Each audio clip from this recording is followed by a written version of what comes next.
जय हिंद प्यारे साथियों। तो कैसे हैं आप सभी? आशा करते हैं कि आप सभी स्वस्थ होंगे और अपने अपने स्टडी में व्यस्त होंगे। प्यारे साथियों, आज की इस वीडियो में हम यूपी होमगार्ड जो कि नई भर्ती 2025 है उसका प्रैक्टिस सेट 2 लेकर उपस्थित हुए हैं, जिसमें हम टॉप 50 इंपॉर्टेंट क्वेश्चन आंसर्स को देखेंगे जो आपको पेपर में इसी प्रकार के देखने को मिलेंगे। तो आप अभी तक हमारे चैनल को सब्सक्राइब नहीं किए हैं तो चैनल को सब्सक्राइब जरूर कर लें, क्योंकि हम इसमें ज़्यादा से ज़्यादा मॉक टेस्ट और प्रैक्टिस सेट आप सभी को प्लेलिस्ट में प्रोवाइड कर देंगे। तो आप हमारे चैनल को सब्सक्राइब अवश्य कर लें। चलिए क्वेश्चन आंसर्स को शुरू करते हैं। प्रथम यूपीएससी की महिला अध्यक्ष कौन थी? तो ऑप्शन देखते हैं, रोज मिलियम बैथ्यू थी, या डॉक्टर वी मोहिनी गिरी थी, या विभा पार्थ सारथी थी, या डॉक्टर पूर्णिमा अडवाणी थी। तो भारत की जो प्रथम यूपीएससी महिला थी वह रोज मिलियम बैथ्यू जी थी। काफ़ी इंपॉर्टेंट प्रश्न है, तो ऑप्शन ए इस प्रश्न का सही जवाब हो जाएगा। चलिए अगला प्रश्न देखते हैं। टिटीकाका झील कहाँ पर स्थित है? काफ़ी इंपॉर्टेंट प्रश्न है। तो टिटीकाका झील जो है वह पेरू और बोलिविया नामक स्थान पर स्थित है, जो कि पेरिस में है। तो इसका राइट ऑप्शन भी हो जाएगा। और इस टिटीकाका झील की लंबाई कितनी है? 3150 मीटर जो है इस झील की समुद्र तल से ऊंचाई है। और इसकी जो है हम मीटर में कितनी है? 3150। और फीट में बात कर ले तो 12,500 मीटर जो है इसकी ऊंचाई है समुद्र तल से। तो कितनी हो जाएगी? 12,500 फीट इसकी ऊंचाई है समुद्र तल से। तो ऑप्शन बी इस प्रश्न का सही जवाब हो जाएगा। चलिए अगला प्रश्न देखते हैं। भारत का राष्ट्रीय गीत वंदे मातरम कहाँ से लिया गया है? काफ़ी इंपॉर्टेंट प्रश्न है। तो भारत का राष्ट्रीय गीत वंदे मातरम जो है वह आनंद मठ बिहार से लिया गया है। तो ऑप्शन डी इस प्रश्न का सही जवाब हो जाएगा। चलिए अगला प्रश्न देखते हैं। उच्चतम न्यायालय की पहली महिला न्यायाधीश कौन थी? तो उच्चतम न्यायालय की पहली महिला न्यायाधीश जो थी वह मीरा साहिबा फातिमा बीवी थी। काफ़ी इंपॉर्टेंट प्रश्न है, तो इस प्रश्न का ऑप्शन सी राइट आंसर हो जाएगा। चलिए अगला प्रश्न देखते हैं। तुलबुल परियोजना किस नदी पर स्थित है? काफ़ी इंपॉर्टेंट प्रश्न है। तो तुलबुल परियोजना जो है वह झेलम नदी पर स्थित है। तो ऑप्शन बी इस प्रश्न का सही जवाब हो जाएगा। तो झेलम नदी कहाँ स्थित है? जम्मू कश्मीर में। ये किस लिए ये नदी परियोजना बनाया गया था कि जो समुद्रों में ठंडे जो जल होते ठंडियों में जो नाविक होते हैं उनके आवागमन में सुचारू हो, इसीलिए झेलम नदी पर यह परियोजना बनाया गया था। तो ऑप्शन बी इस प्रश्न का सही जवाब हो जाएगा। चलिए अगला प्रश्न देखते हैं। भारत डाक टिकट कब छापा गया था? तो प्रथम भारतीय डाक टिकट कब छापा गया था? तो इसका राइट आंसर हो जाएगा 1 जुलाई 1852 ईस्वी को प्रथम भारतीय डाक टिकट छापा गया था। तो ऑप्शन ए इस प्रश्न का सही जवाब हो जाएगा। चलिए अगला प्रश्न देखते हैं। डॉक्टर भीमराव अंबेडकर जन्म स्थान कहाँ है? तो डॉक्टर भीमराव अंबेडकर जी का जन्म स्थान कहाँ है? तो इसका राइट आंसर हो जाएगा महू मध्य प्रदेश में डॉक्टर BR अंबेडकर जी का जन्म स्थान है। तो ऑप्शन सी इस प्रश्न का सही जवाब हो जाएगा। चलिए अगला प्रश्न देखते हैं। और प्यारे साथियों, आप लोग वीडियो को ध्यान से देखिए और हमें अंत में बताएंगे कि आपके कितने क्वेश्चंस के आंसर्स राइट थे। चलिए अगला प्रश्न देखते हैं। भारत में सर्वाधिक वर्षा वाला स्थान किस राज्य में है? तो भारत में सर्वाधिक स्थान जो वर्षा वाला राज्य है वह मेघालय में स्थित है। तो ऑप्शन डी इस प्रश्न का सही जवाब हो जाएगा। अगला प्रश्न देखते हैं। कब राष्ट्रीय ध्वज को संविधान सभा ने स्वीकृत किया? तो इसका राइट आंसर हो जाएगा 22 जुलाई 1947 ईस्वी को जो है राष्ट्रीय ध्वज को भारत के संविधान ने स्वीकृत किया था। तो ऑप्शन डी इस प्रश्न का सही जवाब हो जाएगा। अगला प्रश्न देखते हैं। किस खान से कोहिनूर हीरा प्राप्ति होती है? तो इसका सही जवाब हो जाएगा गोलकुंडा की खान से जो है कोहिनूर हीरे की प्राप्ति होती है। तो ऑप्शन सी इस प्रश्न का सही जवाब हो जाएगा। अगला प्रश्न देखते हैं। किस क्षेत्र को विश्व की छत कहा जाता है? तो इसका राइट आंसर हो जाएगा पामीर के पठार को विश्व की छत कहा जाता है। तो ऑप्शन डी इस प्रश्न का सही जवाब हो जाएगा। अगला प्रश्न देखते हैं। सीमांत गांधी के नाम से किसे जाना जाता है? तो सीमांत के गांधी के नाम से जाने जाने वाले जो व्यक्ति हैं वह खान अब्दुल गफ्फर जी हैं। तो ऑप्शन इस प्रश्न का ए राइट आंसर हो जाएगा। अगला प्रश्न देखते हैं। प्रश्न संख्या 13 है। यूनिसेफ का मुख्यालय कहाँ स्थित है? तो यूनिसेफ का मुख्यालय जो है वह न्यूयॉर्क में स्थित है। तो ऑप्शन बी इस प्रश्न का सही जवाब हो जाएगा। अगला प्रश्न देखते हैं, रामकृष्ण मिशन की स्थापना किसने की थी? तो रामकृष्ण मिशन की स्थापना करने वाले जो महान व्यक्ति थे वह स्वामी विवेकानंद जी थे। तो ऑप्शन सी इस प्रश्न का सही जवाब हो जाएगा। चलिए अगला प्रश्न देखते हैं।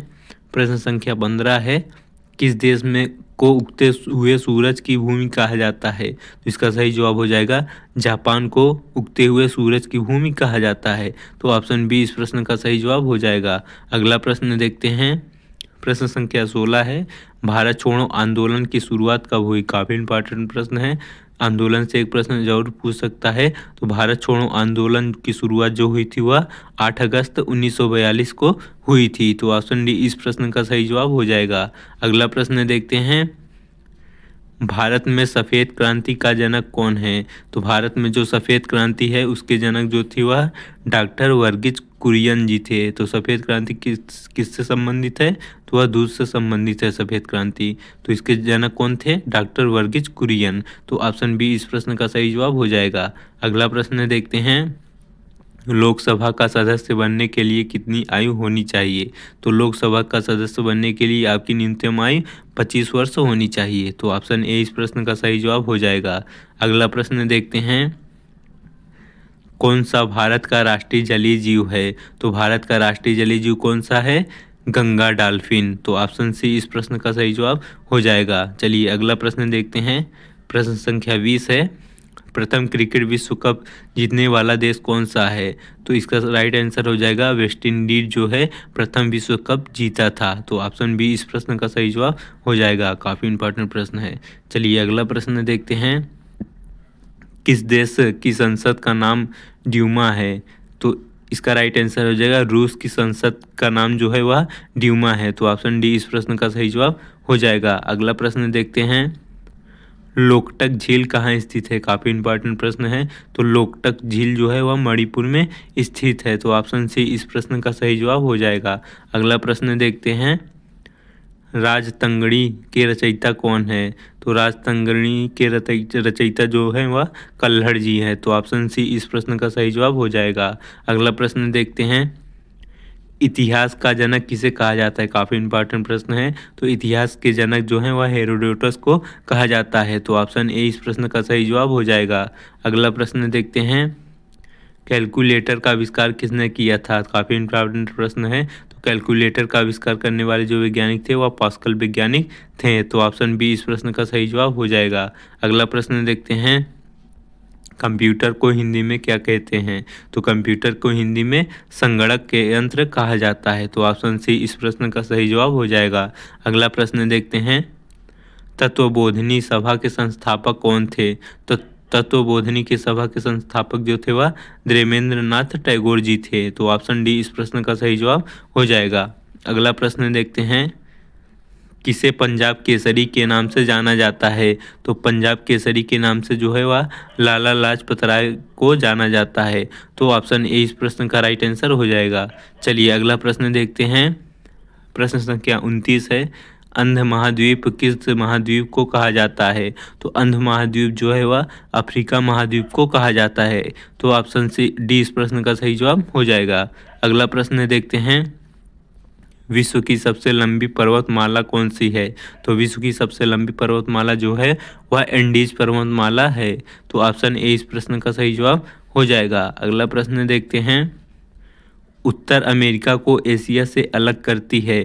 तो इसका राइट आंसर हो जाएगा, बेरिंग जल संधि जो है वह उत्तर अमेरिका को जो है एशिया से अलग करती है। तो ऑप्शन सी इस प्रश्न का सही जवाब हो जाएगा। अगला प्रश्न देखते हैं, प्रश्न संख्या 32 है, कब और किसने बंगाल का विभाजन किया था? काफ़ी इंपॉर्टेंट प्रश्न है। तो बंगाल का विभाजन करने वाले जो व्यक्ति थे वह जो है 19 जुलाई 1905 को हुआ था और लॉर्ड कर्जन ने बंगाल का विभाजन किया था। तो आप इसको याद रख लेंगे, काफ़ी इंपॉर्टेंट प्रश्न है। तो 19 जुलाई 1905 ईस्वी को लॉर्ड कर्जन द्वारा बंगाल का विभाजन किया गया था। तो ऑप्शन बी इस प्रश्न का सही जवाब हो जाएगा। अगला प्रश्न देखते हैं, रिजर्व बैंक ऑफ इंडिया की स्थापना कब हुई? तो रिजर्व बैंक ऑफ इंडिया की स्थापना जो है वह 1 अप्रैल 1935 ईस्वी को हुई थी। तो ऑप्शन डी इस प्रश्न का सही जवाब हो जाएगा। चलिए अगला प्रश्न देखते हैं। प्रश्न संख्या 34 है, भारत की प्रस्तावना की भाषा कहाँ से ली गई? तो भारत की प्रस्तावना की भाषा जो है वह ऑस्ट्रेलिया से ली गई थी। तो ऑप्शन सी इस प्रश्न का सही जवाब हो जाएगा। अगला प्रश्न देखते हैं।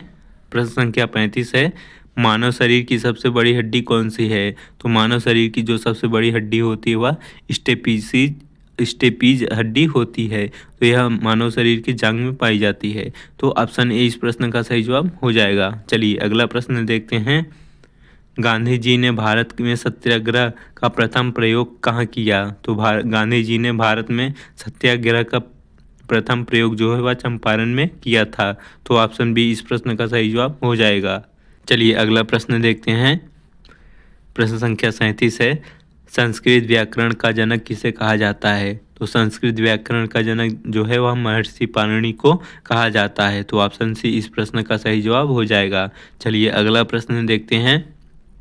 संविधान सभा की प्रारूप समिति के अध्यक्ष कौन थे? तो हमारे जब संविधान सभा का गठन हो रहा था तो उसके प्रारूप समिति के अध्यक्ष जो थे वह डॉक्टर भीमराव अंबेडकर जी थे। काफ़ी इंपॉर्टेंट प्रश्न है। तो ऑप्शन डी इस प्रश्न का सही जवाब हो जाएगा। अगला प्रश्न देखते हैं। प्रश्न संख्या 39 है, विश्व की सबसे गहरा गर्त कौन सा है? काफ़ी इंपॉर्टेंट प्रश्न है। तो विश्व का सबसे गहरा गर्त जो है वह मरियाना गर्त है। तो ऑप्शन ए इस प्रश्न का सही जवाब हो जाएगा। अगला प्रश्न देखते हैं। भारतीय थल सेना के प्रथम भारतीय सेना अध्यक्ष कौन थे? तो भारतीय थल सेना के प्रथम भारतीय अध्यक्ष जो थे वह के.एम. करियप्पा थे। तो ऑप्शन बी इस प्रश्न का सही जवाब हो जाएगा। अगला प्रश्न देखते हैं। कौन सा रक्त समूह सर्वग्राही है? काफ़ी इंपॉर्टेंट प्रश्न है साइंस का। तो जो इसका राइट आंसर हो जाएगा ए बी रक्त समूह जो होता है वह सर्वग्राही होता है। तो ऑप्शन सी इस प्रश्न का सही जवाब हो जाएगा। और सर्वदाता जो होता है वह ओ होता है। चलिए अगला प्रश्न देखते हैं।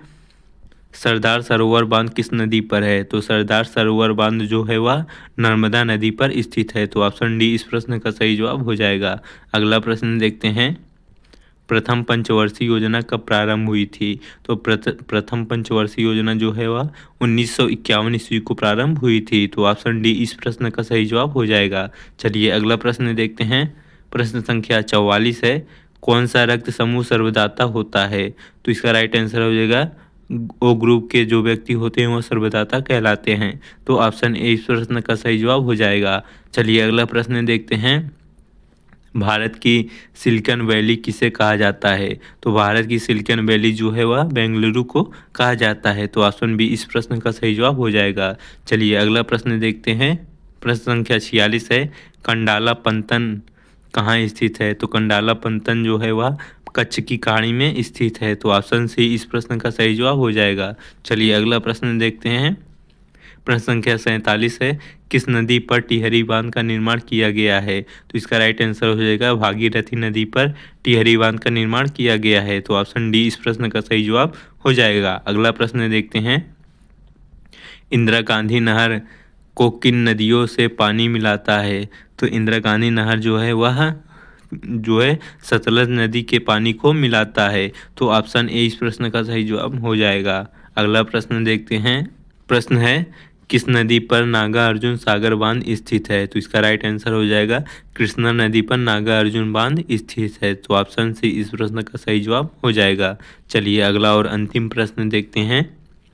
भारत का सबसे लंबा बांध कौन सा है? तो भारत का सबसे लंबा बांध जो है वह हीराकुंड बांध है। तो ऑप्शन बी इस प्रश्न का सही जवाब हो जाएगा। तो प्यारे साथी ये थे हमारे टॉप 50 इम्पॉर्टेंट होमगार्ड के लिए MCQs। तो वीडियो पसंद आए हो तो चैनल को सब्सक्राइब जरूर कर लें।